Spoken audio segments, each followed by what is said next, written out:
انشاءاللہ 3-4 ہفتے میں 6 ہفتے میں نئے بال آئیں گے، اگیں گے، بال کھورا ختم ہو جائے گا، گنج میں انشاءاللہ نئے سرے سے بال پیدا ہوں گے، ری گرو ہوں گے، اور پھر دوبارہ کبھی گنج پیدا نہیں ہوگا، نہ بال کھورا پیدا ہوگا۔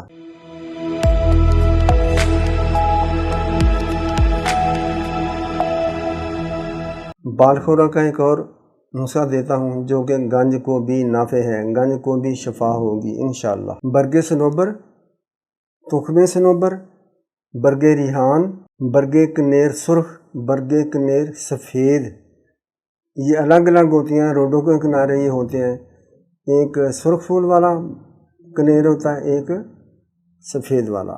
یہ آپ 100 گرام لے لیں۔ اب اس میں گائے کا بول اتنا لیں کہ ان پیسے ہوئے مواد میں، پاؤڈر میں پتلی سی پیسٹ بن جائے۔ گائے کے پیشاب کو اس میں ڈالیں اور مہنون بنانے، پیسٹ بنانے، یہ لگاتار لگائیں، ڈیلی، خصوصاً رات کو ہی لگائیں تو بہتر ہے، ساری رات لگا رہے۔ صبح کو دیسی صابن سے واش کر لیا کریں، شیمپو کوئی بھی ہے اس کو چھٹی کرا دیں۔ انشاءاللہ 3-4 ہفتے میں 6 ہفتے میں نئے بال آئیں گے، اگیں گے، بال کھورا ختم ہو جائے گا، گنج میں انشاءاللہ نئے سرے سے بال پیدا ہوں گے، ری گرو ہوں گے، اور پھر دوبارہ کبھی گنج پیدا نہیں ہوگا، نہ بال کھورا پیدا ہوگا انشاءاللہ۔ السلام علیکم۔